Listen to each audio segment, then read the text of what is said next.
Daniel, you are one of the smartest people I know, and I've been meaning to rack your brain for a long time and just get a sense of how you learn and what motivates you. But for everyone watching this video, can you tell us a bit about who you are and some of the early context that people might need to know to get a picture of who you are and who you've become? Well, likewise, Prabsy. Everyone speaks very highly of you, so I think you should know that. A bit about myself, I guess.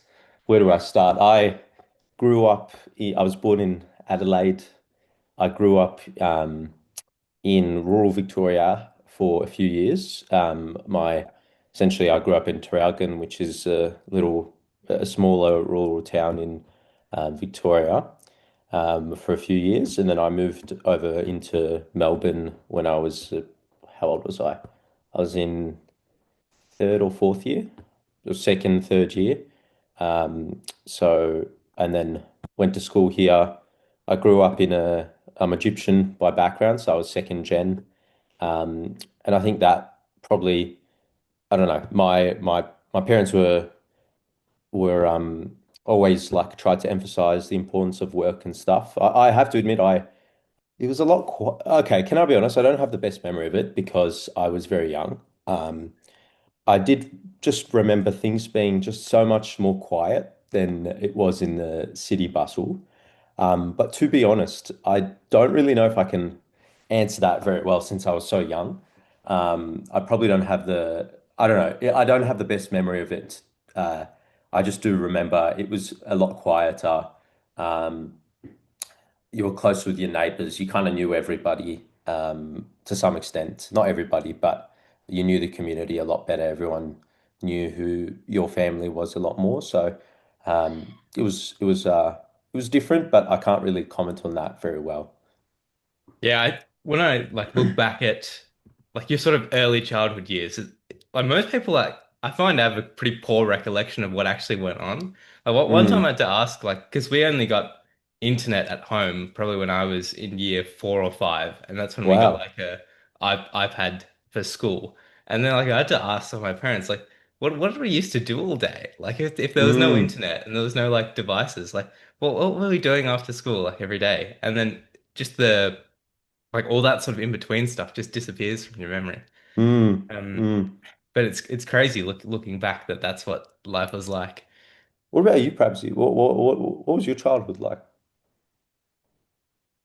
Well, I've always been basically in Melbourne City. Mm, I think my parents just after school we had a lot of activities that we used to do. So mm, it would have been like a couple of days playing some sort of sport, either cricket or mm, soccer. We did swimming mm, lessons every week. mm. We would have been practicing the violin like a couple of days. And then, Oh man, music. I was so bad at, I played the clarinet in year four, and my teacher told me I sound like a constipated cow. I know. And that was when I knew music's not for me. oh, bro, you hear some of these stories with these early teachers. She must have been having a hard day, I think. The constipated She had a cow. point though. She had a point. Don't worry. I think I don't she had a point with me. If you listened, I think you would have agreed with her.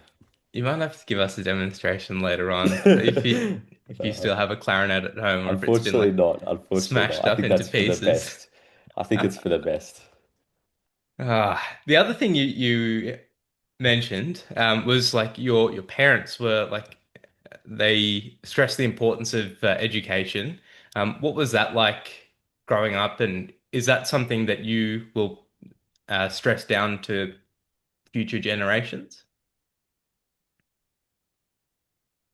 Okay. Maybe I miss I don't know if I like maybe I might have overstressed that. I look, I think they stressed it in that when I was in high school and stuff, they wanted to encourage me. They wanted me to try and do well, etc. I wouldn't say they were I wouldn't say I necessarily had like tiger parents or anything. But uh, I think I've also learnt by watching them. if anything, if watching them in their own work, work hard, work long hours.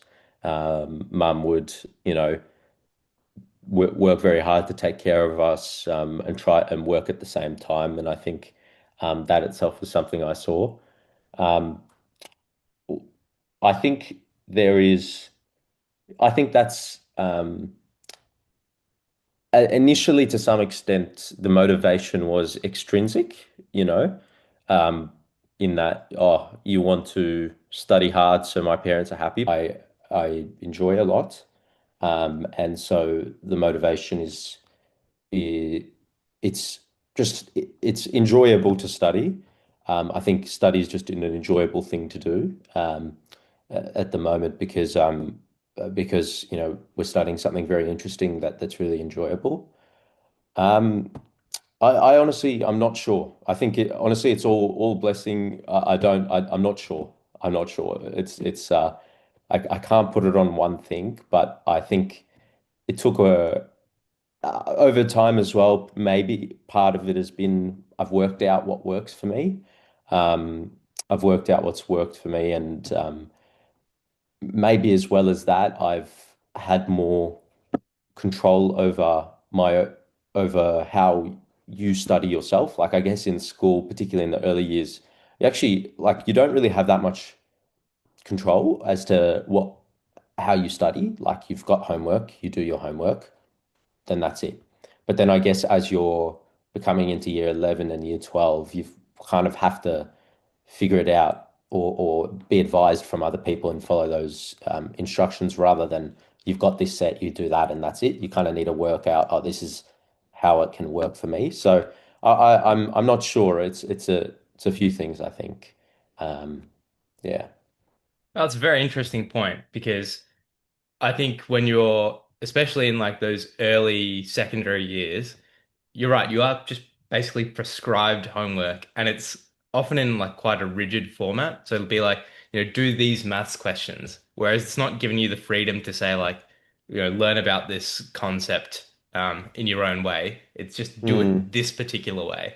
And so then you're also forced because you'll get like, six subjects, six teachers giving you homework, and then all of your like your study time is just people telling you what to do rather than having your own sort of creative side to like work out what works for you and what you want to do. Whereas mm, at university, it's basically just like, all right, this lecture's a starting point, but you need to learn all this other stuff, like mm, however you like, and mm, then we'll just test you at the end.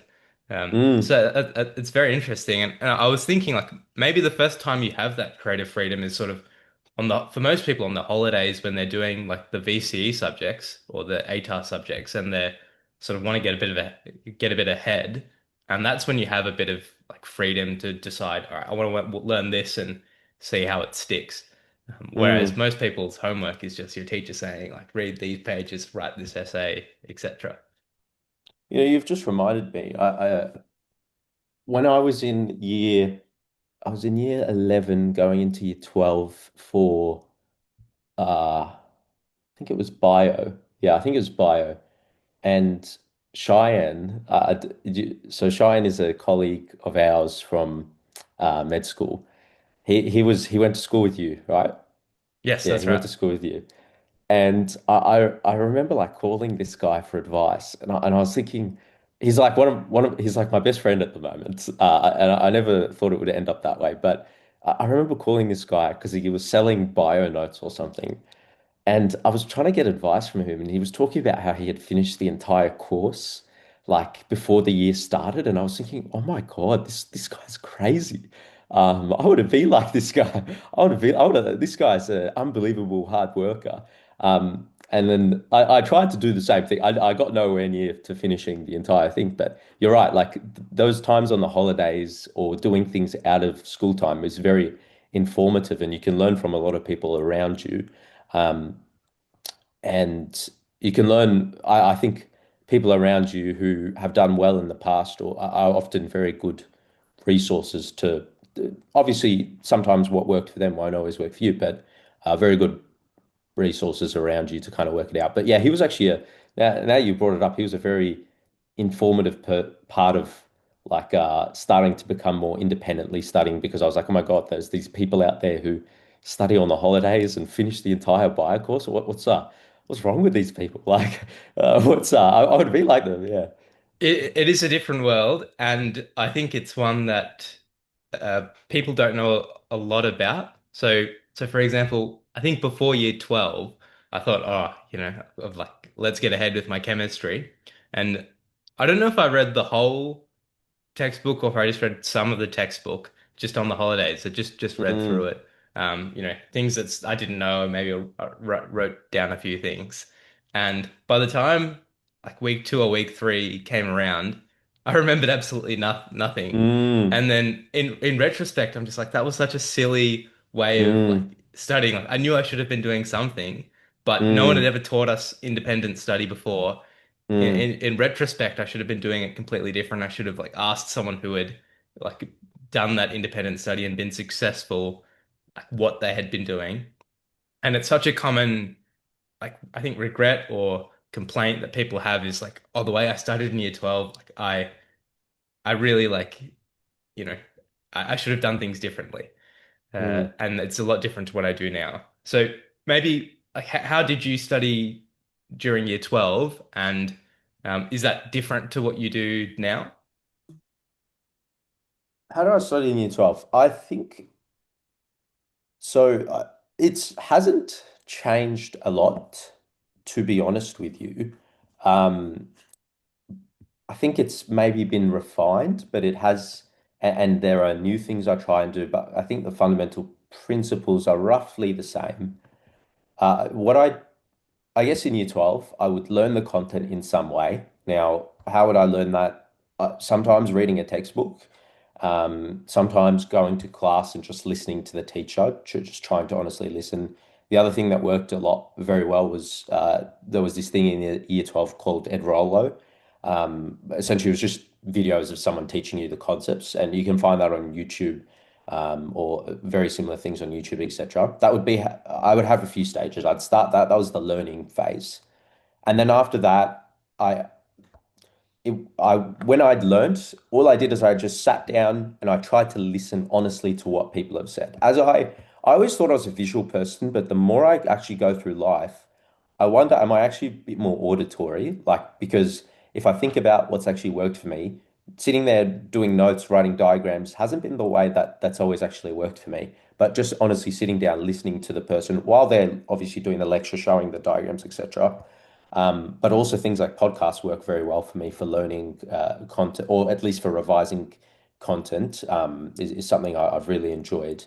But at least for year 12, that was what I did. I just listened to the teacher or listened to a YouTube video and tried to learn the content. And honestly, straight after that, I try go through questions for most things. So practice questions, practice exams, and I try and do application as much as possible. Now, to be honest, what I'm saying now is not true for all.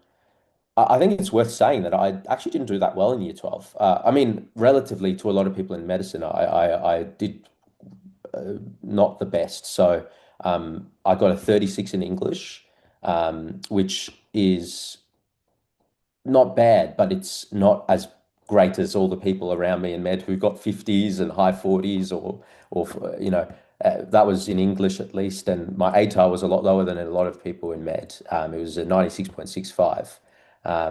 So I think I'm not sure I studied the right way, to be honest. I think me asking you how you studied would be a lot more useful because I'm not sure I did it the right way. Now, how do I do it in med school now? It's actually quite similar. I would say it's quite similar, which is why I'm not sure how to study still, to be honest. Like I'm still trying. The things that I've done is I try to learn the content in some way. So maybe that's reading textbooks, although I find reading textbook can be a bit bland, and I find videos work great. I found that the lecture format in uni actually worked really well for me. And that was something that was just me. I found that listening to lectures or like lectures were actually really good. And I think that's when I started to realize, hang on, maybe I'm a bit more auditory because the thing about lectures is there's an auditory component and there's a visual component. Textbooks have the visual component, but they don't have the auditory component. So And maybe that's why I found it's a little bit trickier with just learning off textbooks. I find it a bit boring as well with textbooks. I'm just reading stuff and it doesn't feel very active. But everyone's different, as I've said before. But yeah, I learn the content, then I try and revise it in some way. So I found that Anki was a good way. I again, I found that that you can not only help your friends, which is the best thing, but also like help yourself as well. If you can explain something, you probably understand the topic well enough to the point that you can, if you can explain it. And I have to admit, a big part has been I was really lucky. My sister's also in the same year of us as of med, and she probably heard the death of me, but she was great because I got to like have a study buddy at home all the time. A study buddy at home. So she was a postgrad, I was an undergrad, and we merged so that we're actually in the same year level now. And I got to have a study buddy at home, got to have someone who, despite who like I could explain things to, who, we could talk about the content together and could study together to make it a lot more enjoyable and a bit more bearable when it got boring, do practice exams together, etc. So I found that that was actually a good way, and having someone there who was in the same position for me to, and if we could explain things to each other or talk about topics, it was actually really helpful. So yeah, that was another kind of thing that helped. But yeah, if I show you the document, um, so this is this was what it was. So a little prayer up top, and then essentially I had a like general exam technique things that I just need to generally do. So this is mainly things about reading the question. So the idea of this document was wanted this document to be in such a thing such that if I had read what was written here before I had done the question, I would get it right. That was kind of the logic behind it. So whatever it was that I needed to write down, such that if I had read this beforehand, I would get it right, that would be what it is. So for example, if it was reading the question very, very thoroughly, reading the stem, um, uh, whatever it was, I just kind of did it in a way that I could explain it to myself of why I got the question right and what I could do differently for next time to get it right. And so some of it was just general exam technique, and that was one thing. And so I had a section on that of just general things that could be applied across broad concepts. And then I would do things on specific topics, so things about airway, etc. And it would be kind of a notes, almost a bit of a notes document of so bag mask ventilation involves doing this, doing this, doing this. So it kind of was a bit of it was my form of writing notes. Even though I said I don't love notes, but I guess this was my way of writing notes of just doing it more so in a targeted way. Um, and I would kind of go through different topics or topics that I got wrong, or not even topics that I got wrong, topics where I maybe got right, but I know that I don't know a lot about it and I need to know more. So for example, if I got it right, but I thought, oh, if they asked me this practice question in a different way, I actually wouldn't know how to do it, or I wouldn't know how to answer it. So that's one thing. And the other thing that helped is kind of going through every answer option. So for one MCQ, you can get it right and move on, uh, or you can get it right and explain why all the other answer options are wrong, and you get 5 times the amount of revision out of one MCQ compared to if you had just done pick the right answer, moved on, say this is the right answer because of that. I don't know. That was what the mistakes document kind of looked like for me, sort of. And is that entire document, is that things you've written or is it things you've copy and pasted, a bit of both? It's all things so a bit of both, to be honest with you. But so, for example, something like this was a table I got from a paper about paracetamol overdose. I didn't write this, but I thought it was a really good like diagram. There was a very few things I actually copy and pasted, but there was some stuff I copy and pasted. Most of it I tried to write it myself because I thought, okay, this is a mistakes document for me. I don't want to just copy and paste. I want to explain it to myself in a way that works. But I would put in diagrams and different things that were useful. Um, and that worked well. So like stuff like this was all copy and pasted from a resource, but it was an important guideline, so I would put it in. But the rest I would try and write it down. So honestly, a bit of both is the answer. Yep, yep. And I think it's like there's so much in there, but like when you teach someone a topic or when you like do a question, like so much of it is just the awareness of what you don't know. Like the humility to say, all right, even though I got the question right, if it was asked like this certain way, like I wouldn't have had a clue. And then just to like beef up your knowledge to manage that. The second thing was like that's 246 pages of mistakes document basically. Mm, So like it just shows how much like reps of questions and material you've actually gone through to have that sort of document. And I like to be honest, like it's going to be a thing. If you get the people who perform best on the exams, I reckon they're just the people who just made the most mistakes with their practice because you can just learn from the mistakes a lot mm, more than you can learn from what's right. I'm sure people are doing like thousands and thousands of questions that get rendered down into like a smaller number of mistakes which then you can mm, like remember really nicely. And then the third thing was like there's almost like a asymmetry with which you like negotiate topics. So, if something makes sense to you, you might not revise it as in depth as something that okay, it doesn't make sense, and then you get the question wrong, and then you like struggle to teach it. Like that topic is going to get a lot more focus with this method rather than evenly distributing your time across things that you already know and things that you don't know already. Um, mm.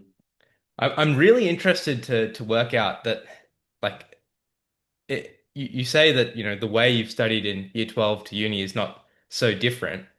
Yet like from an ATAR side of things and like a med results side of things, like it's not necessarily night and day, but that there are people who did really, really well in the ATAR who you're now like outperforming um in the medical exams. And I'm really interested to try and work out why that's the case. Like, there's probably many factors here, but yes, the type of material that you're revising, like I think this type of study technique would work really nicely for like content, like sciencey things, whereas like it doesn't like English would be like quite hard to Mm, apply this to. mm. Yes, you have like free reign to do like lots of like study in your own way, but can you think of anything else or any reasons why um like it's so successful in one once we've got to the university setting? Look, I'm not sure what it is. I have to admit to you, I think a big part of it is honestly like, and I'm not saying this just because it's the thing to say, but I think a big part of it is honestly a bit of a God working. Honestly, I do honestly think that is the huge thing. That is the only thing. I think there is honestly. I don't know how to explain it other than that. I genuinely am not sure, Ethan. If you have a suggestion, I'd love to hear it, but I- I'm I'm not sure. I'm not sure. I think to some extent, maybe the techniques as well, maybe are refined a bit better. Maybe they work better for science sort of subjects, which is what med is, I guess. But I'm not sure. I'm not sure if you have a view. I don't have a good answer to that, to be honest with you, except, and I genuinely mean this. It's honestly a bit of a blessing. I'm not sure. Ah, I mean, to me, I think like this isn't like an incredible story, and it's almost like nice that it doesn't have like a good explanation. I think that it just like the magnitude of the change is just so significant. And like sure that there's small factors that I'm sure we can pick apart, but I don't think anything that I can think of obviously like would explain it. Um, when I think about you and the reputation you have now, it's as someone who is very hardworking, extremely passionate about the topics at hand, who's like prepared to go beyond the expectations of like what's going to come up on the exam. And I think all those factors definitely contribute. We probably have more time now to go beyond like the syllabus and content. Um, but I still think still don't think that necessarily explains like the jump and the shift. And so like, perhaps it's right to give the credit to God in these cases. But there's nothing I can think of that seems obvious to me. So I'll have to put my brain to it and see if anything comes up. But it almost feels right that we don't have an explanation for it as well. I'm think not so. sure if you I think say so. the same feeling. I think so. Yeah, I think I agree. But look, I think we should all learn from you, man, because you've had it right from day one. So I think yeah. Well, I don't even know about that because I can sort of relate to the sense that like I was always a good student, but I w wasn't Mm, always the best student. I think mm, in any class there would have been, a couple of students above me until we got to year 11 and year 12, I think. mm, Um, I remember looking. I think I looked back at my year 9 maths exam was probably like I think it was around the average mark in my class. mm, For me, I think the main factors are I had some like high quality teachers who believed in me at the right time. Um, I I think probably in year 10, no, year 10 I was still mucking around a little bit. Um, Plenty of funny stories. Year 11 maybe I committed to doing like to working quite hard and trying to do more than the next person. Um, and yeah, perhaps that there is always something that cannot be explained. I mm, think, but behind everyone's success, I definitely have felt it in when I do exams. I might do practice exams and consistently get like mm, let's say 85 to 90%. Like every single mm, practice exam, 85 to 90%. And then the actual exam is then just magically a lot higher. mm. Now, I've had the same like experience. It's every time, can't yeah. explain it. Yeah. Every time before the exam, I say my prayers. I have no expectations of doing well. Um, but then it just can't be explained how Mm, yeah, like like I can literally like 10 exams in a row, I'll get the same mark, and then just so happens at the end of your exam is just magically higher. mm, So whether mm, attribute that to some people will say God, some people say luck, who knows? But there is, I think, always something that can't be explained. Um, but yeah, I actually can relate to you quite a bit because I would say that mm, I I was I was definitely not the studious kid in years like 7 to 10. I was, mucking around, having fun, and then it was sort of you pull your socks up once you get to, VCE ATAR mm, studies that I think kickstarted things for me as well. mm. The other thing I've been thinking about, and I'm not sure how much of a impact it makes, but and I think it's still I think having sometimes you're given really good people around you who can really motivate you to put in the effort. At the end of the day, you have to put in effort, and I think in the people that you're given that or that you can choose to try to surround yourself with can really make a difference in kind of a mindset, I guess, a little bit of working hard or trying to put in the effort at least. At the end of the day, you have to do your best, and I guess they can help with that part of thing of putting in the effort, doing your best, and helping kind of motivate you. I think having people around you for that can be good, but you're right. There's still that part that you just can't explain. You can put in all the effort you'd like, but then there's a certain amount of that, despite all the effort, you just can't explain. And I think that I don't know. For me, that's where God works. But I think there is something to be said for the people you surround yourself who help you put in the effort to kind of or motivate you to put in the effort, or you see these people around you, they're working hard, you also want to work hard like them, you know. So I think that's something that's been a bit easier to do in medicine as compared to maybe in school, to be honest, because in school, um, I would say in medicine, you've got a lot of hardworking people, a lot of hardworking people, and it's really motivating to be around these people and to learn from them and learn from their all their experiences and learn from their study strategies and learn from who they are and kind of what makes them tick. And sometimes just having a friend to practice with who shares your mindset or is really really helpful. And I think that's a huge thing that helps you put in helps you with putting in the effort, I think. I don't know. Did you have you felt the same thing? You're right. I listed reasons before, but this is the probably the most important thing is just to have like the people close around you, if they are similarly like dedicated, hardworking, and committed towards a particular goal, like that, I think is the biggest factor, like more so than teachers. You know, maybe your own hard work is relevant too. Um, They help with putting in the effort. There's still that part that can't be explained, I think. But they help with you need to put in the effort, and then there's a certain amount, despite all the effort you put in, where, for example, like you said, you're doing practice exams, you're getting 85 to 90, and then suddenly you get a lot higher. So like there's still that thing you can't explain, but they help with putting the work to get that initial stage, if that makes sense.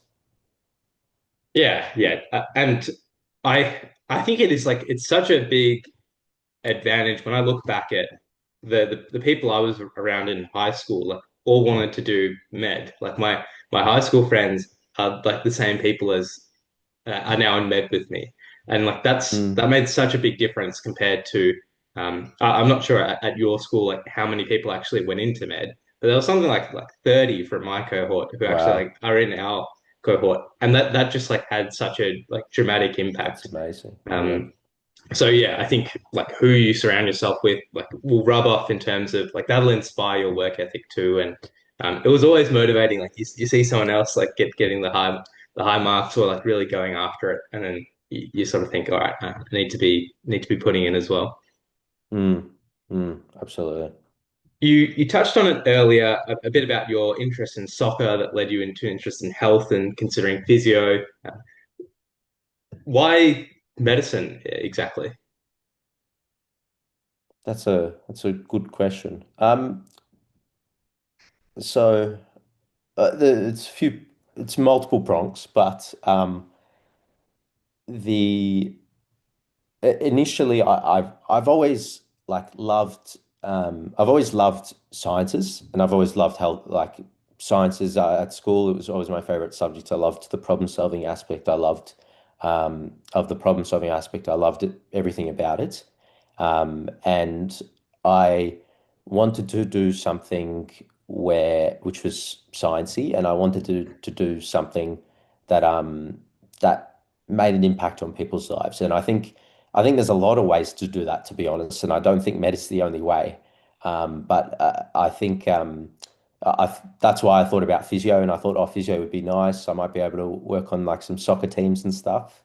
Um, and around me, and so that was kind of what I thought about first. Physio would be awesome. Um, and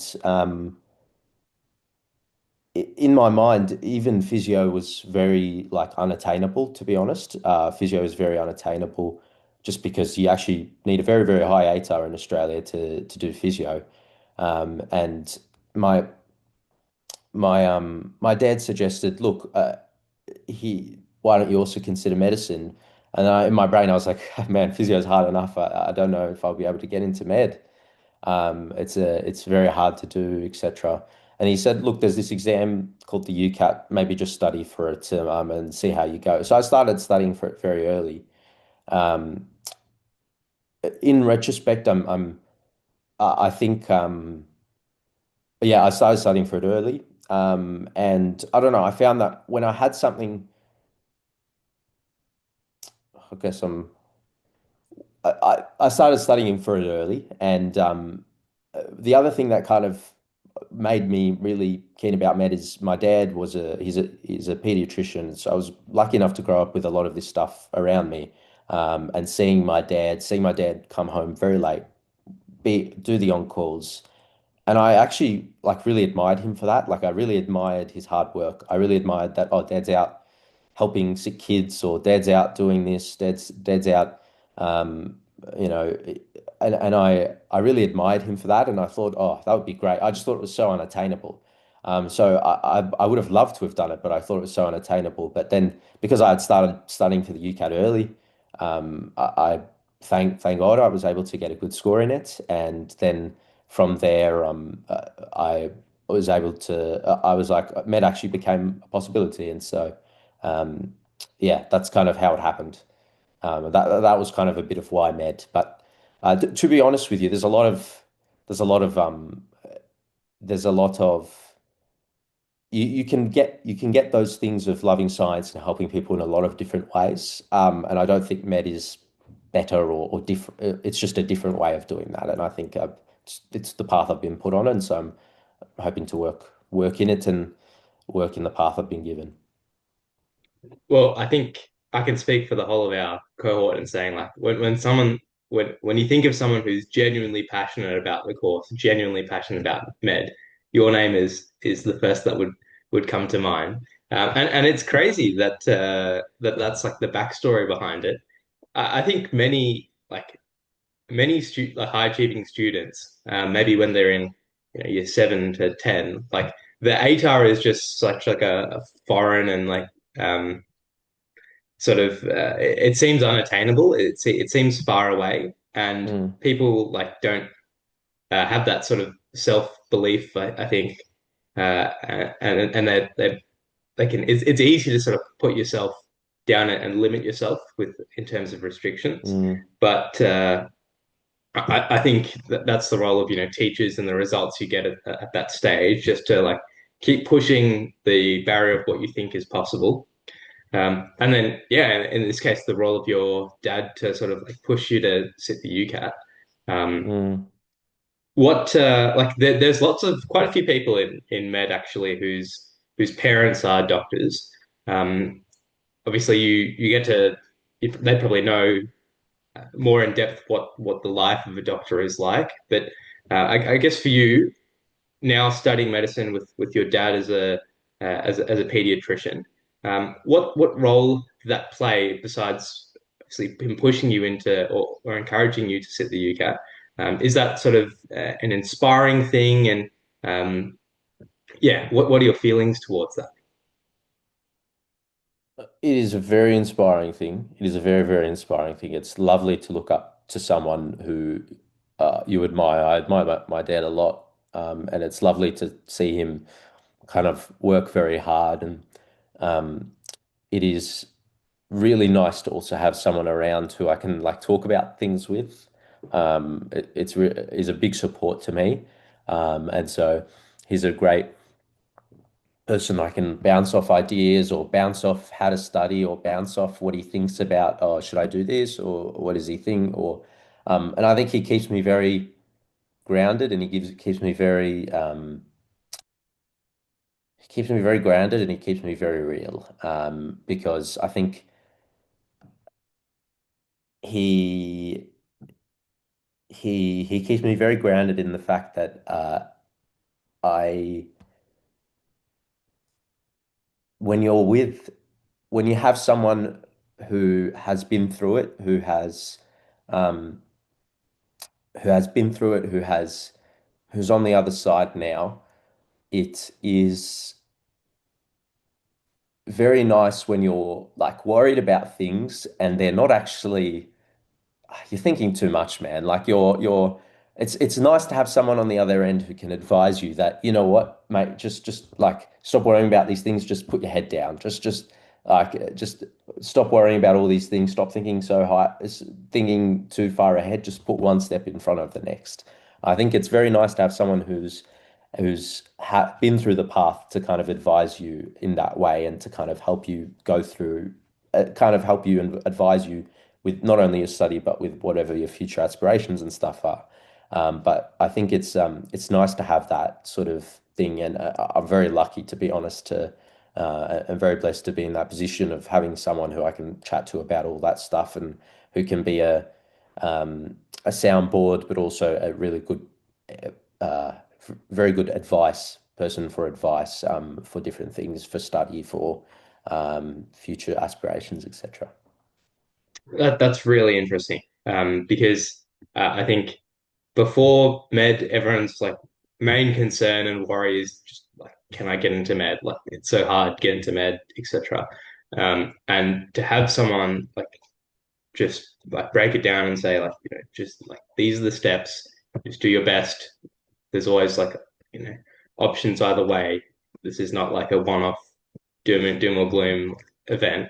And then like, I think people are hitting a similar stage now once we're finishing med, and they're just saying like, oh, like I have to, do all this work, and like, what if I don't get on a program? Or what if I like fail my like BPT exams, Mm, etc. And just to like have that presence, just to say like, like I've been through this before. Like it's going to be hard, but then like this is what you can control, and then like just step by step, and like you'll eventually come good at the other side. Um, I think that's a very useful presence to have, and mm, yeah, I can definitely see how that would like, reassure you because I'm sure everyone somewhere along their journey like has these sort of thoughts and these um, is like can be quite intimidated by the length of the pathway, the challenge of mm, the various stages, and so to have that presence, I can see is very important.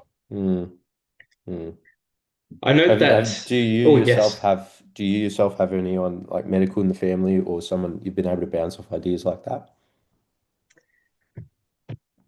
no one directly medical in the family. I guess I didn't really have much of a backup plan in school. Mm, I think I think my parents just always, uh, whenever I thought I was only capable of, a certain level, my parents always believed I could um, mm, achieve more. mm, And so I guess at any stage, maybe they played a similar role without having necessarily mm, done it before. Um, mm, but I think they can tell when I'm sort of like catastrophizing about certain mm, things, and mm, um, their words will always like reassure me and like get me to rethink things. But mm, I think definitely going forward, like it'd be worth finding like I think as a junior doctor to find some sort of consultant, mentor, someone who's done it before, mm, to just chat about like what the process is like and what like to get mm, you through those hard times in the journey. mm. I think that's a good point.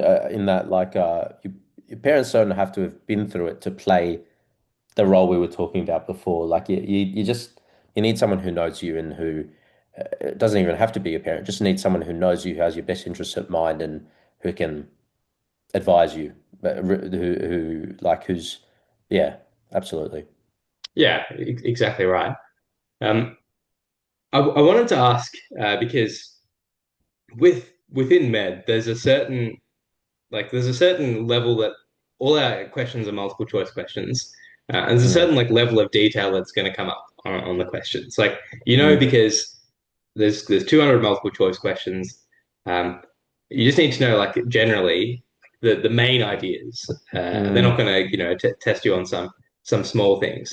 But I my impression of you is you're someone who um, is interested in learning the small things anyway, and you have that sort of curiosity, and it I think couples back to a statement you made earlier that studying is fun. Could you talk a bit about like learning maybe beyond what other people like beyond just what's necessary, and like your curiosity and enjoyment in that process? mm. It's a good question. So the question, just so I got the question right, the question is talking about how can talk talk a little bit about. Can you say the question again, so just so I Yeah, understand like it? what makes you learn like, so broad about the topics? when you don't Okay, have when to. the exam is just testing a certain support. Okay, yeah, I understand what you're saying. Look, I think that's a good question. I'm very, again, through the grace of God, I enjoy studying a lot, and uh, I think a I think there's two things. There is learning for an exam, and then there's learning for life. And like, I think that learning for an exam can give you a tick box, and you can do very well in an exam if you just learn for an exam. Absolutely. And I have to admit to you, sometimes I do that. Sometimes I there are certain topics where I'm like, okay, this will come up. I need to study it. I need to study it. Then in med, we're very lucky because all these topics are very important. Like they will come up again and again and again. And if we do it, they will come up in one way or another later on. And if we do it well now, it'll save us a lot of time later on. In my opinion, that's one thing. So it's worthwhile spending the time to study. What do I mean? You can learn the rough details of, oh, this is roughly the clinical features, this is roughly what comes up, etc. Um, you can learn just enough for the exam, but the truth is you're not studying to treat an exam. You're studying to eventually, hopefully, one day treat patients, and to you're also going to not only so it's going to be relevant in real life. So there's a motivation there to kind of do it well, because if you can do it well, not only will you do well for the exam, you'll be able to hopefully be a good doctor and hopefully learn things that will help you for the rest of your life. Um, the other thing is as well is, and I think this was a very good, this is something which, to be honest, I got, and I think my dad's also played a good role in this, in kind of maybe this mindset. But if you do things now well, if you do things like well in medical school or whatever it is, and I'm still yet to see this because I'm not on the other side yet, but if you do things properly and well now, it hopefully will save a bit of effort later on, and will hopefully save a bit of not save or will enhance what you can get later on, or enhance, for example, if you're studying and you want to do BPT, a lot of the topics, if you study really well now, I'm not sure to be honest because I haven't sat the BPT, but from his perspective, if you study really hard, it will help you for BPT. The topics are the same. Medicine doesn't change. Yes, it's maybe a bit more detailed, but you can do a lot of the groundwork now and it can help you quite a bit. And I suppose it's the same thing for other things like maybe the GSSE or the different postgraduate exams. A lot of them test, like medical school is often the foundation for them. And if you can get the foundation and the basics right, then building upon those things later on is hopefully not too bad. So that's another motivation, I guess, to try and do it well from the first time, and to try and obviously you can't know everything, but you can try do it as well as you can. And so you can study just for the exam, or you can study for the future. And I guess studying, if you do things well now, there's a good incentive because it will hopefully, I hope at least, help you on the other side. So look, I don't know if I can speak to that with much certainty, but I guess it's a good motivating factor. And I think you do see it in that, when you if you understand the most important thing is it's hopefully going to help people at the end of the day. Yes, it might help yourself with exams, but it's going to help people. And I think therefore having that in mind can help you with kind of motivating you to learn the smaller details and trying to understand, so that when you get questions from patients or when you get whatever it is, hopefully you'll be able to have an idea, or have an idea of at least where to look.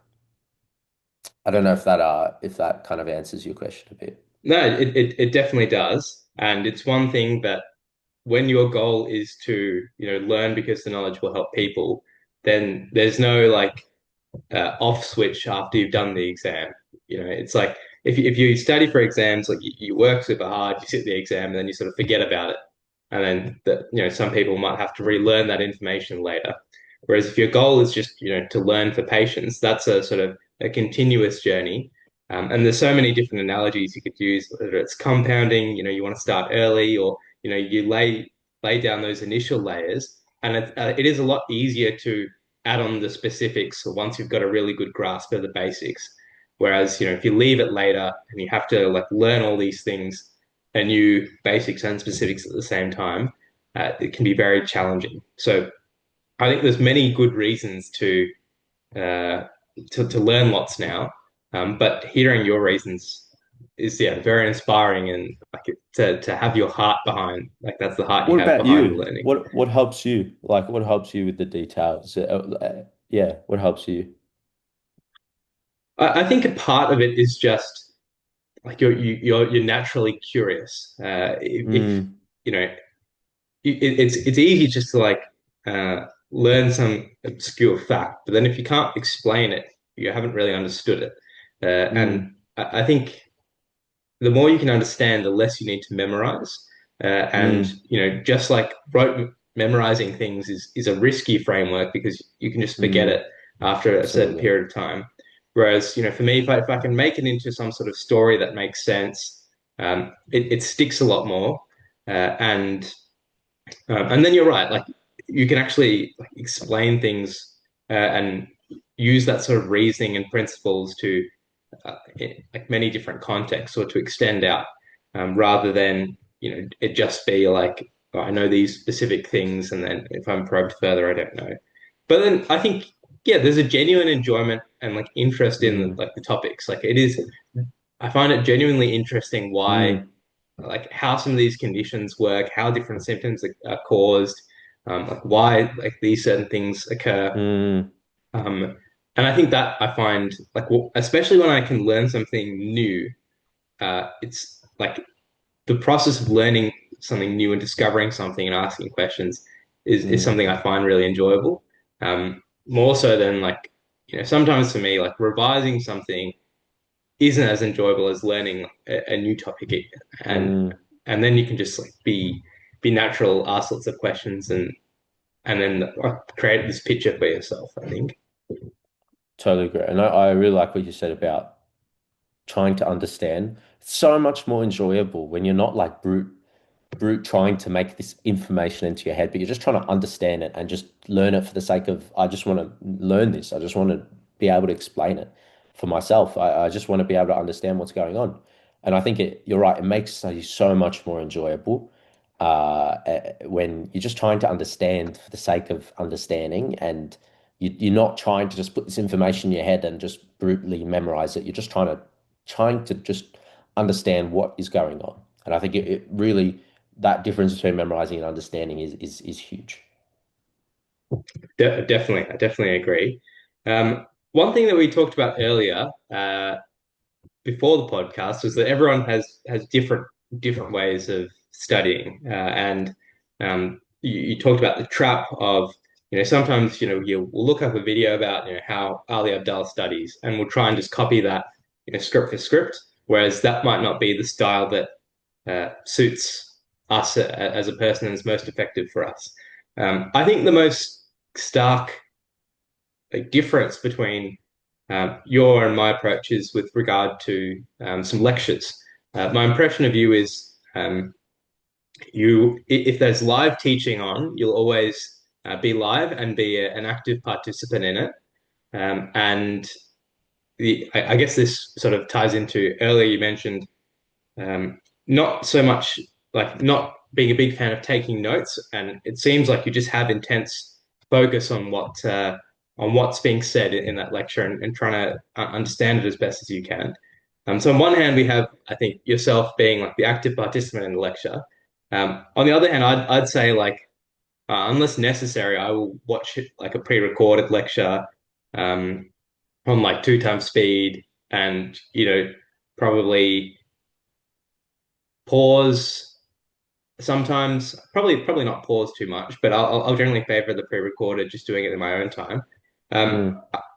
so I think first of all, for everyone, like there's no one method that seems to work best. You've got to find what works for you.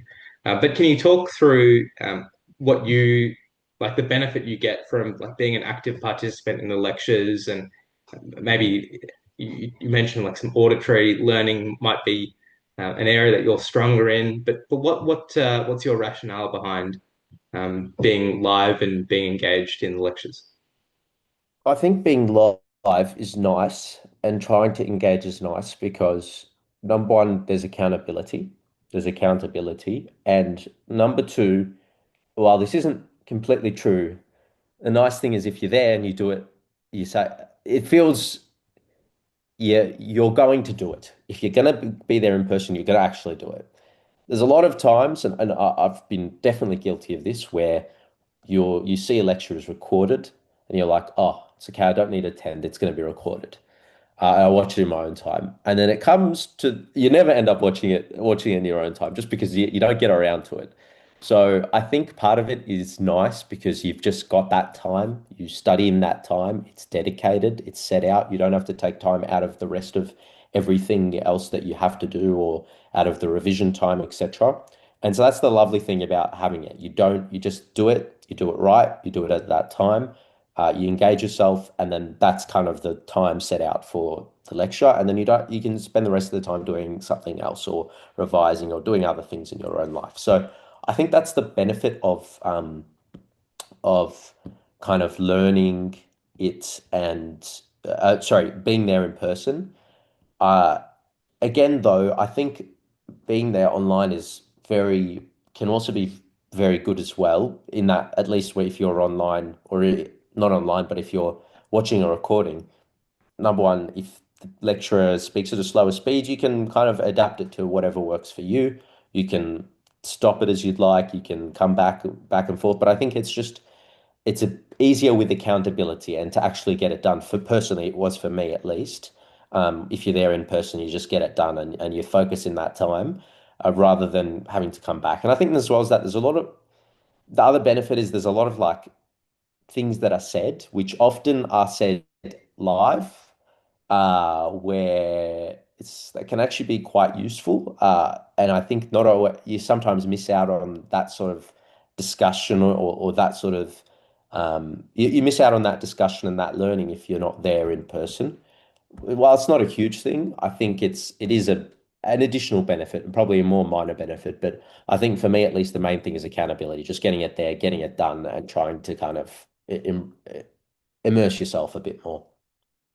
Yeah, it's a good point because I guess in theory, sometimes I'll think, all right, instead of going to the 60-minute lecture, I can play it on two times on the recording, get it done in 30 minutes, and then the other 30 minutes, like do some further research on the topic, and then I'll have done the lecture and 30 minutes of research. But in reality, like once the lecture is done, that 30 minutes of like extra research never gets done in the end. So just having Mm, that dedicated time blocked out to that content, I think is important. And then, the things, so often the things that come up in lectures are the things that that the university wants you to like, study for exams, or like they're the things that are extra mm, important. So if you rush those mm, things in preference of, you know, other like minor things, it's not necessarily prioritizing your time according to what's like necessarily relevant. mm, mm. Another area I wanted to ask about was the pre-made Anki decks. I don't have a lot of experience with pre-made decks. Obviously, they save you the time of having to make your own cards. Um, what's your experience with them? I guess when I've tried briefly, I found it a bit hard just to like know what to expect from the answers when someone's made the card. But yeah, talk us through your experience with the pre-made Ankis and the pros and cons. Um, That's a good point that you've mentioned about it's hard to know what to expect in the answers and the quality of cards out there is quite different. I think the thing I will say is I didn't use Anki religiously like you're meant to. Like the way I think it's meant to be made is you do it every day. You have new cards and reviews, and you get a certain amount. You need to complete the reviews. And to be honest, that's probably by far the most effective way if you've got very good cards and very good decks out there. And but to be honest, it's very time consuming. It's very, very time consuming. And you probably are going to start, at least for me, I found that if I were to do that, I wouldn't have time for other things. I wouldn't have time for practice questions and other things or other things in life. So I found that I didn't really use it that way. But what I did use it is I used it as a way to kind of engage with the content and to kind of learn a bit and to fill in the gaps. So it was almost for the sake of having short answer questions, almost to some extent. but it was just in Anki form, if that makes sense. So just trying to fill in the blanks or something like that. I found that um, you're right in that, particularly if they're made by other people, sometimes there is the time where there are things that aren't 100% accurate in them. But to be honest with you, that process of actually trying to critically go through the deck and trying to see, hang on, is that right? Or let me double check with my lecture. That process itself is very good learning. So even if it's got wrong information, you need to just not take it as necessarily gospel or something. And you need to just be honest and say, all right, this is just a study tool. I'm going to try and study. It's not going to, this is not like the only study technique. And therefore, if there are wrong things, I'll hopefully work it out. So because I used it in a way to kind of revise content, if there was something I didn't know, I'd go back to the lecture from the Anki and read up about it or do some learning about it.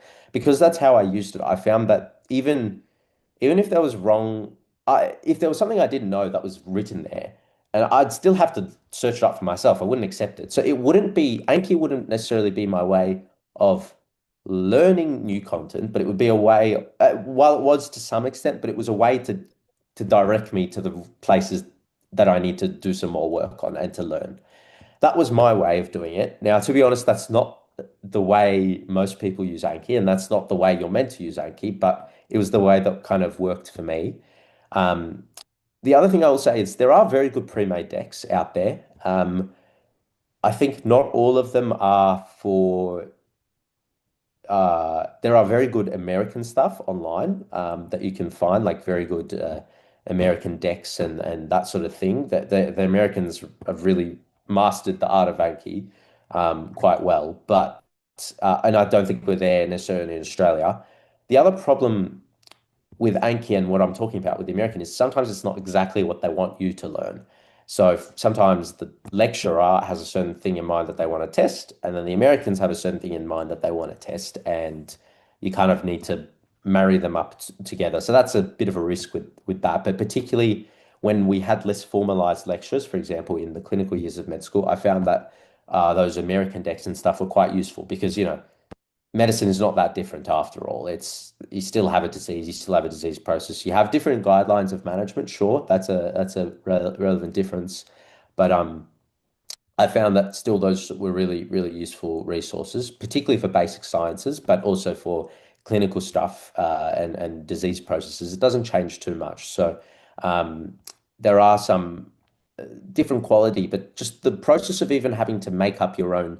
What I generally did is I had my own deck from that I made up from cards from other decks. So I would kind of go through the decks, transfer them into my own, and that would be my sort of study way. And that itself of trying to find the relevant content and trying to see what's relevant, that itself is study, in my opinion. That itself is an active learning process of, okay, this is the topic, this looks good, this is relevant to the lecture, etc. That is a good process itself. Or I found it was a good process of having to learn what I need to know. Okay, so in terms of how this fits in, do you sort of use Anki like sort of alongside the practice questions as a screen for what you don't know, and then like if the card looks good, you'll transfer it into your own deck, and if it's like just something you already know, you might just delete the card and you'll do it, sporadically rather than consistently. Um, I'll give you an example of how I used it in pre-clean. How I used it was every Saturday. Saturday would be my revision day for the lectures of that week. And during that time, I would I'd watch the lectures throughout the week. And then on the Saturday, I would revise the lectures. And I'd revise them by going through Anki. And then I'd also revise them by going through MCQs. So to be honest, it was just another way of doing more practice, to be honest with you, than anything and knowing where the gaps are. So probably that would probably be the answer to that. Yeah.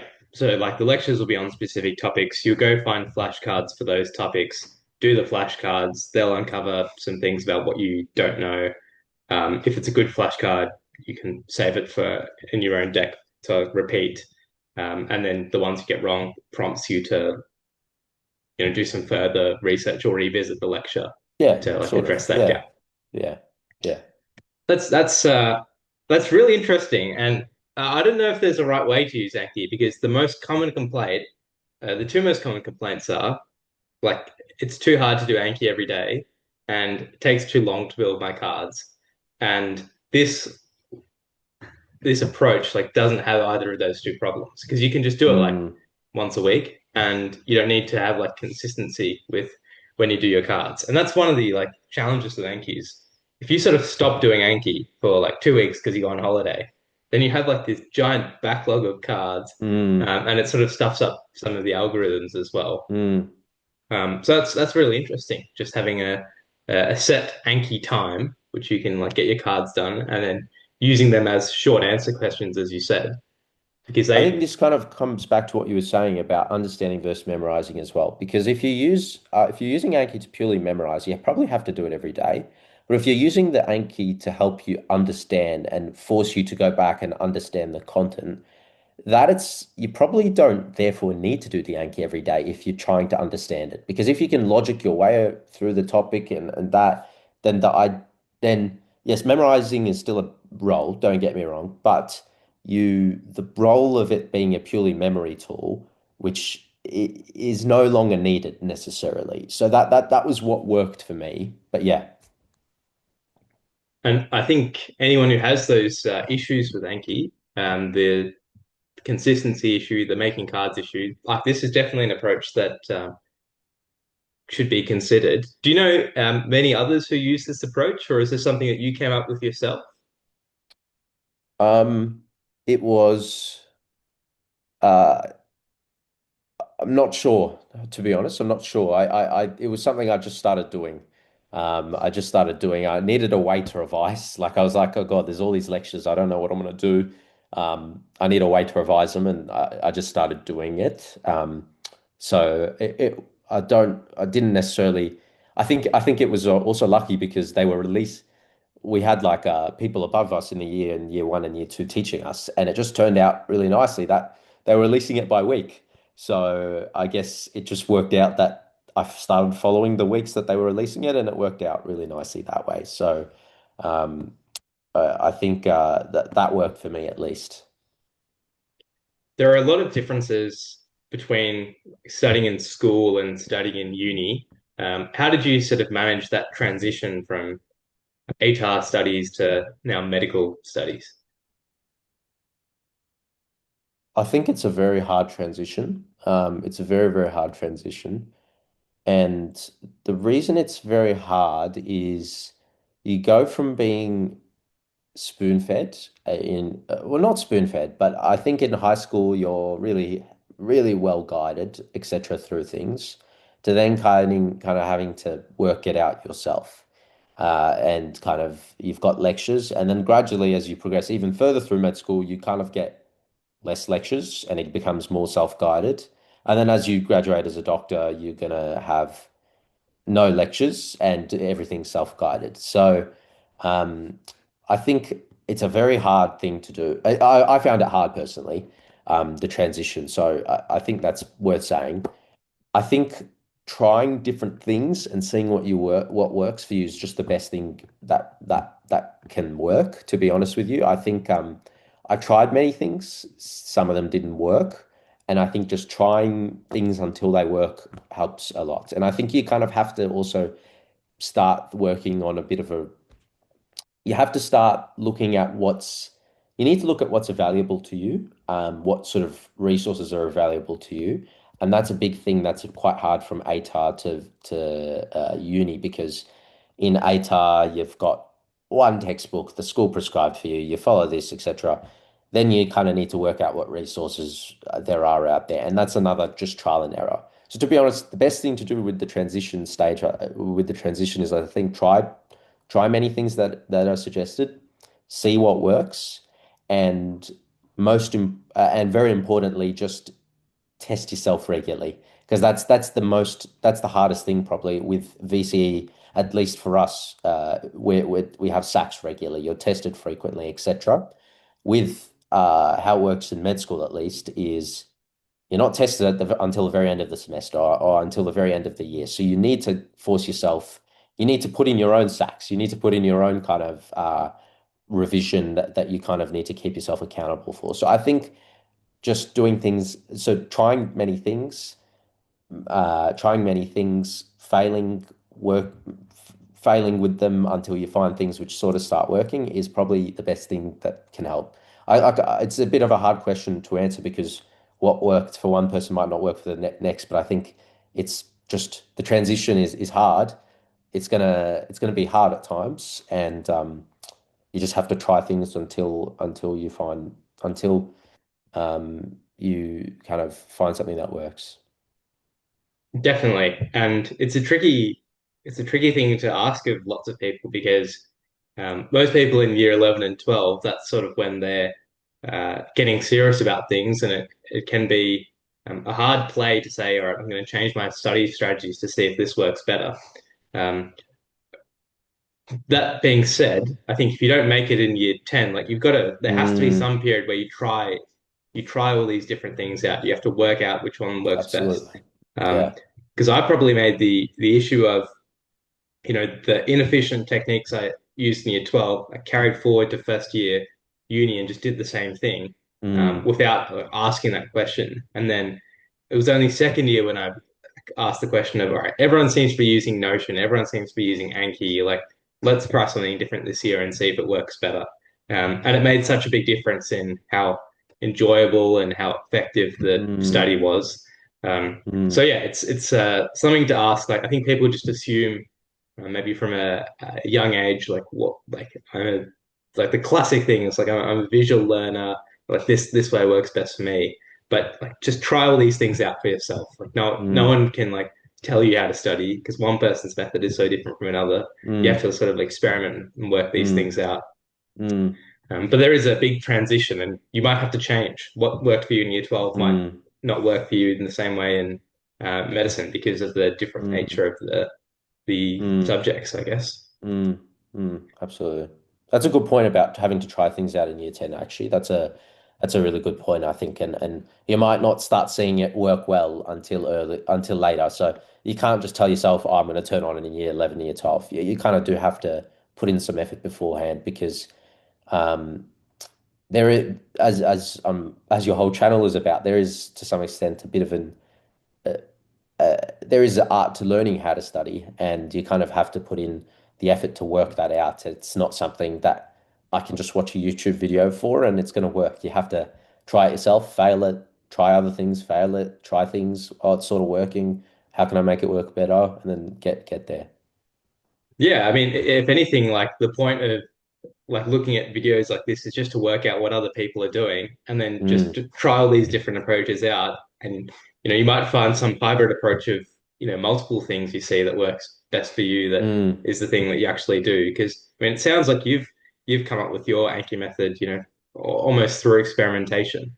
And mm, I think most of the people who view this will probably have to come up with what works for them just through that trial. But it does take time for these things to actually like mm, to assess whether these things are working. Like just doing something mm, on one test, like, you can't really tell. Like we probably have mm, the benefit of saying like we have a whole year's worth of study and then you sit exams. So if you do something for a year, then you can tell like what difference it's made. But I think it does take, at least a couple of weeks in some cases to work out I feel different about how I have learned this topic. mm, Because otherwise, there's so many variables that you have to account for in the short term. mm, mm, This is a slightly left of field question, but I was recently having a discussion with a friend about some of the happiest people or who seemed like they were some of the happiest people in med. And your name came up, and you're always very happy, very uh, outgoing and lovely to speak to whenever we run into each other on campus or at You too. events. You too. You too. Thank you. But can you tell us like um, I know religion will be a big part of this as well, but like what why are you such a happy person, and perhaps what's the role of religion in your life? Oh, what a great question. So, what is the role of religion? I'm I I'm a Christian Coptic Orthodox. I church is a big part of my life. I'm a very imperfect person, but I try to be better. I try to do the best I can, and I not at all perfect, but I fail and I try to get up and fail again and try to get up. But it's a big part of my life, and I found that, engaging in church, and it's been through the uni years that I've tried to get closer to God, and that it's been a big part of my life. Go to church on most Sundays, and youth meetings throughout the week, etc. And then try to go to different praises throughout the week that our church holds, like uh, hymns and that sort of thing. So it definitely is a big part of my life. In terms of kind of happiness, how, how do how does one become happy? I'm not sure. I'm not sure. Religion is one thing that I think I'm not sure it's happiness, to be honest with you, and I'm not sure happiness is even. I'm not even sure happiness is the right goal, to be honest with you. I don't think happiness is the right goal, or it's nice if you have it, and it's nice if it comes along. But to be honest with you, life is very hard. Life is going to come with challenges. If you're always pursuing happiness in life, I think you're going to end up pursuing a lot of different things, which are not going to make you happy, which are going to um, leave you very unfulfilled, which are going to leave you wanting more. And I think if you try to look for something more like fulfillment, which is I think I what I think God is, God gives us meaning and fulfillment in our lives in a direction. I think that's kind of what will actually work, because it's funny you say I'm a happy person. I'm not sure I'm not sure I'm not sure I would describe myself as a very happy person. I wouldn't describe myself as a very unhappy person, but it's not something I think you should necessarily pursue, because I think it will, if you pursue it, there are many things that can make you happy, but for a very short time. Drugs, uh, alcohol, etc. There's a lot of things that try to look for these that feel like happiness, but it's very short-lived, and I don't think it'll keep going for a long time. So to be honest with you, I I I, I forgot what the question was at this point, but what was the first part No, of the you question? answered it really nicely. The question Did was why I? you're so happy, and then the role of religion in your life. Yeah. So I don't know why I'm happy, but I don't know if I, I don't even know I would describe myself as happy, but I don't know if you should be looking for happiness. I don't think the goal of life should be happiness, because you're going to end up quite unfulfilled and doing a lot of different things if happiness is what you're going for in life. I don't know. What do you think? Yeah, I mean it's a hard question because happiness has so many different meanings to everyone. I think you raise a really good point with your with the fulfillment point, and perhaps like when you're in the state of fulfillment, then like it's just that sort of the smiling, beaming personality that you have just shines out to everyone who sort of interacts with you.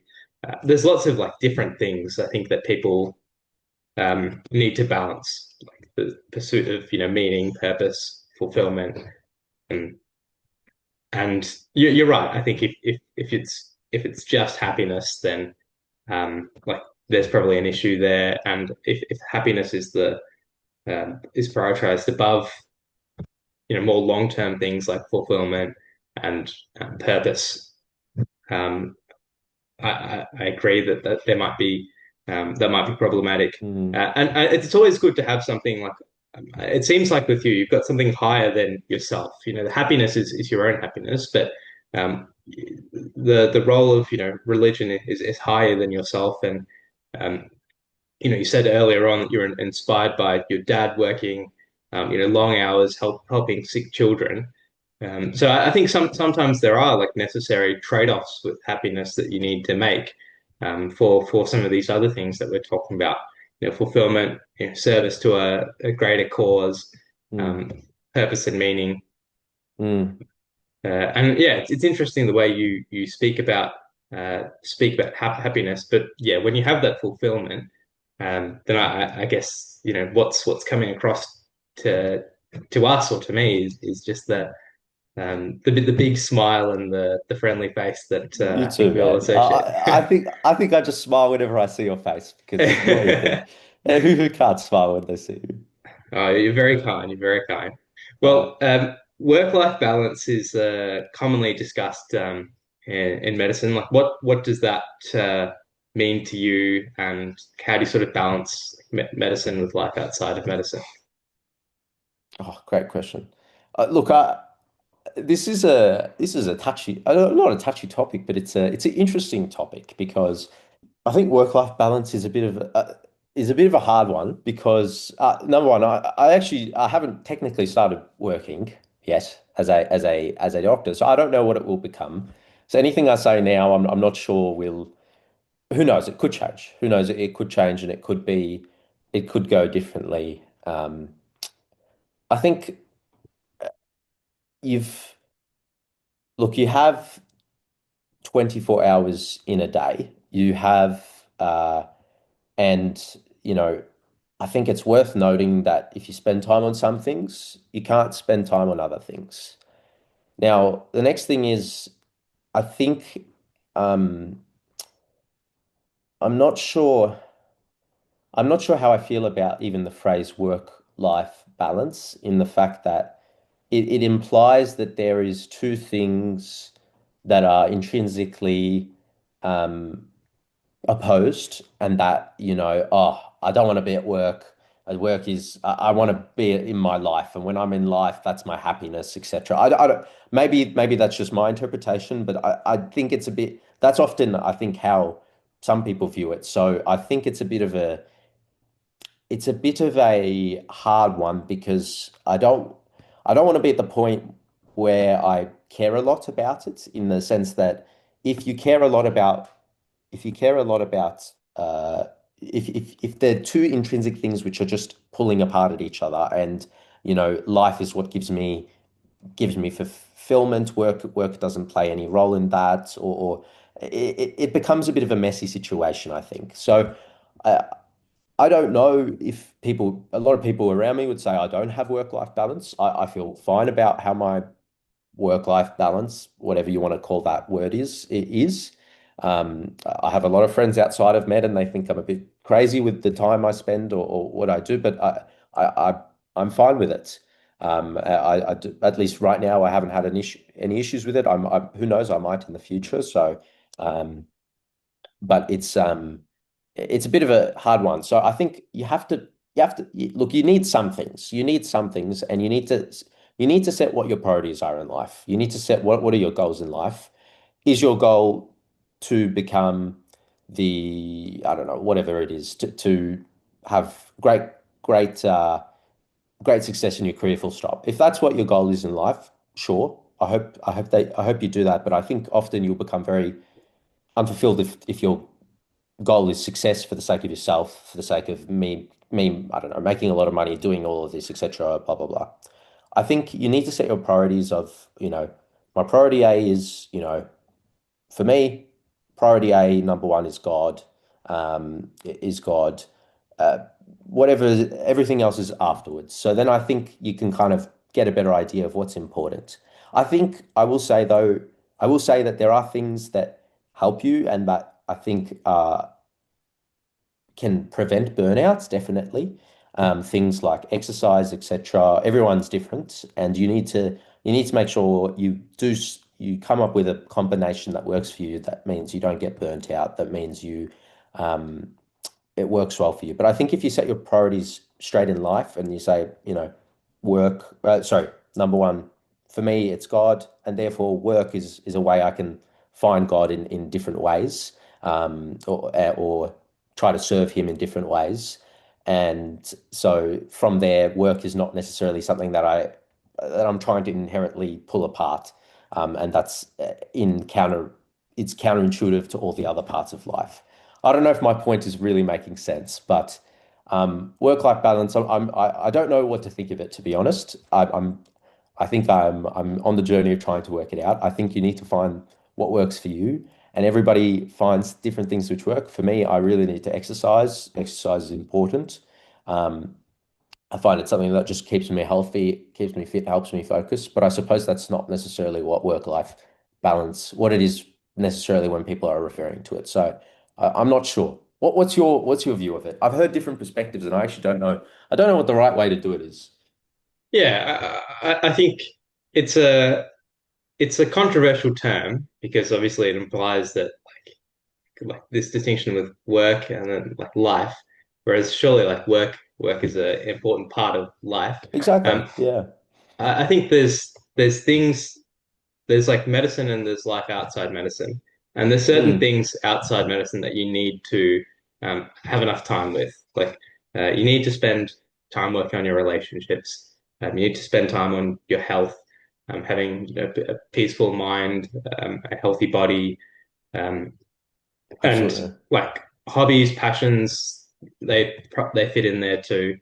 But then the ratios of these things is like completely individualistic, I think. Mm, mm, Some people will like say, all right, I want to like do my like 9 to 5 working, and then outside of that, I just want to have free time.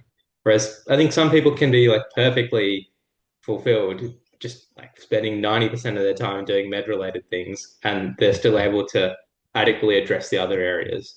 So, um, I think there's no like yeah, as you said, just to some people it'll look like you're pushing and working super hard, and you might look completely unbalanced, but that might be your version of balance as well, and it just depends on the type of person. So yeah, I think there's certain like buckets that need to be like addressed, but then definitely. like how much time or like effort is actually needed to like properly address those is completely different. Some Absolutely. people, I know there's some like surgeons who like the both partners are surgeons and like they'll see each other like once every 2 weeks, once a month, and that might be enough to fill their relationship. Other people might have like commit to like one dinner a week. Some people might want to do every day. But for like every person, it's different, I guess, how you address that sort of relationships bucket.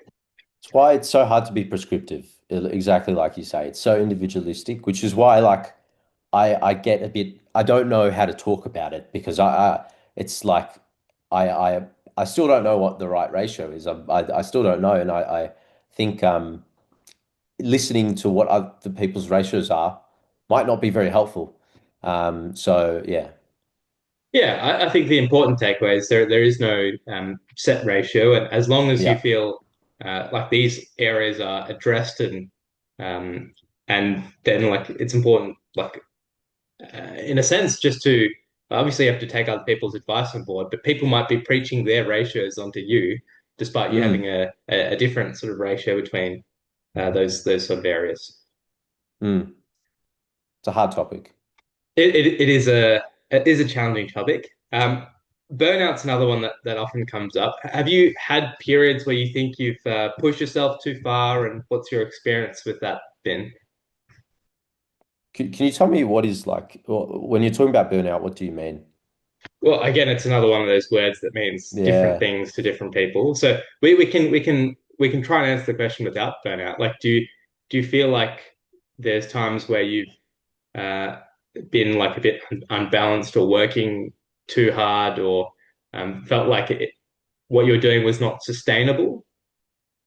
Yeah, I think everyone's like that to some extent, or everyone realizes that they are doing things and they're neglecting certain things that they should be, and that it may not be sustainable if you keep going for a long period of time. I think the best example of that is um, there have been times where, you're in a busy rotation or something, you're feeling like maybe exams are coming up, you want to study, you're studying a lot in all your extra time and you're neglecting things which help, which are quite important, things like exercise, things like staying fit, etc., taking care of your body or taking care of your relationships or things like that. And I think you often feel it. You often feel that, oh, this is not sustainable. I need to so, for example, maybe the first thing that goes off is I notice, hang on, I'm not focusing as well. Why am I not focusing? Or my performance is maybe dropping a little bit at work, or at study. I feel like I'm not really in the right mindset, or I feel like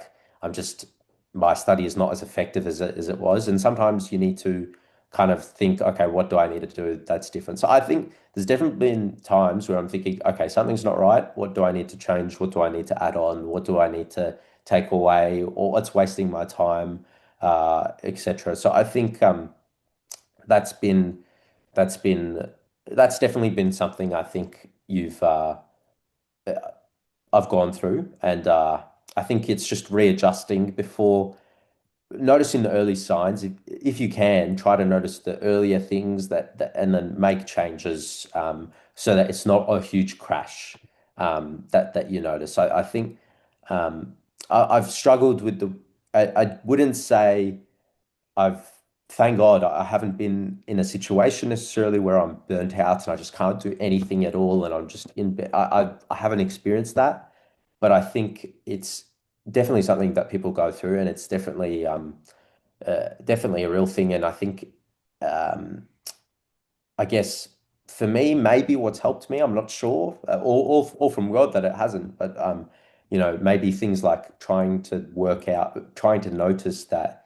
Um, earlier signs before it gets to the point where um, you're at the stage where you're feeling really gone. Yeah, it's an interesting thing because you're somewhat protected as a student in the sense that like Mm, if I'm like tired, I can just take like 3 days off exactly. Yeah, and yeah, just yeah. like recover. Whereas once you're committed to working a roster, and then you get the feeling like then you might still need to, go and do a shift when you're already feeling like the early signs. And so that's a challenge that I think we'll all face in the Mm, coming years. And mm, it's good to be aware from our student days of like what are the early signs that we're not quite functioning well, and then what are some of mm, the things we can do in our free time to like rest and restore some of that like mm, mental clarity as well. mm. But I think it's going to get tougher as we Exactly. yeah get Absolutely. into like Absolutely. prescribed work. I'm excited for the challenge, though. It's exciting times. Yeah, it is exciting. So I guess for those who don't know, we've just graduated and we're a month away of starting full-time work as interns. What are you excited for in the future of medicine, your own future? Oh, I'm just excited for everything. I'm excited just to start working. I'm excited to kind of actually start like treating patients, and I feel like it's been I don't know. I'm really excited to just work with people, work with colleagues, work with patients, um, do the best we can for others. And honestly, that's what I'm really excited about.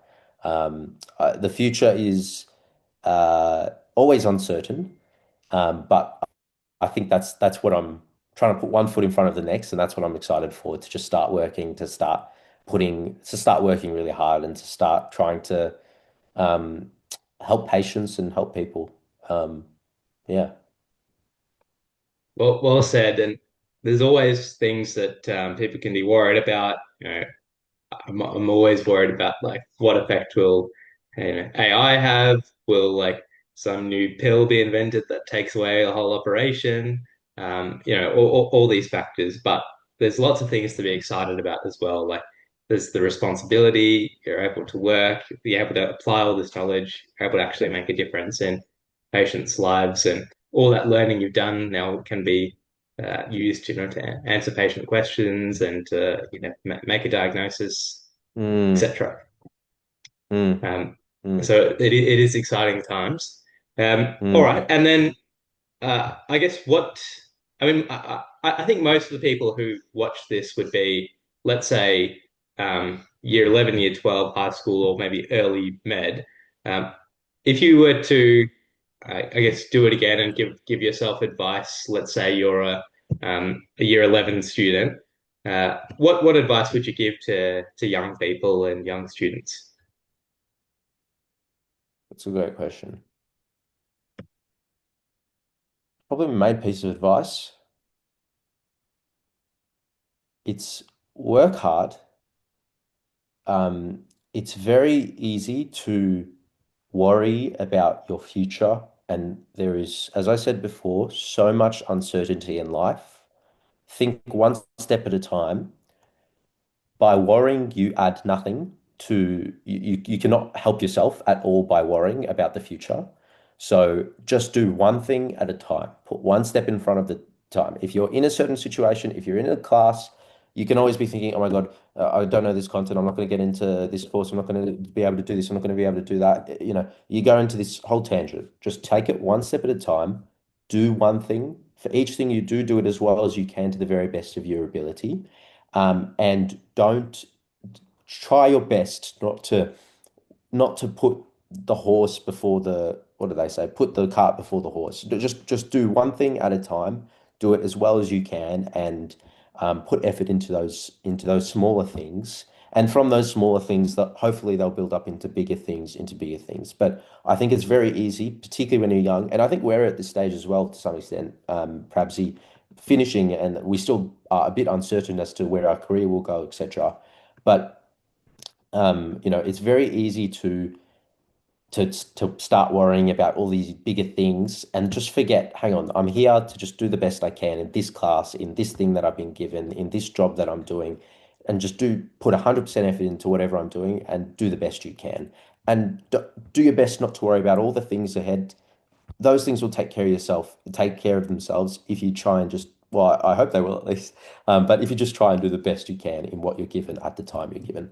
I think just working hard in whatever you're given is probably the best, probably piece of advice, and to just do the best you can. Don't worry too much about the future. The future is always uncertain, and it will be fine no matter what. So, there's a lot of uncertainties in life. Nothing is guaranteed. Um, both of us could have strokes tomorrow, could die to who knows. So just there's nothing certain. Do the best you can with what you're given, and you know, let God do the rest. Very well said. I've found this conversation exceptionally inspiring just to like talk to you, It's learn great to about talk to yourself, you. Great, and better to talk to you. you're such a humble, honest, and open guy, extremely intelligent. And I'm sure that the people who watch this video will find it extremely beneficial as well. But yes, the biggest thank you for No, giving so much thank of your you. time. Thanks for having me on, Um, and thank you for being with me and for chatting about these very interesting topics. I think you're the humble one. You're the man I look up to. So I think for those watching, you're following a good guy. You're following the guy you should be listening to, because clearly you've got all your cards straight. Oh, you're too kind with your words, and we'll have to we'll have to catch up soon and do another conversation over some food Very keen. in the I'm very rest of the keen. holidays. Very keen. Very keen, man.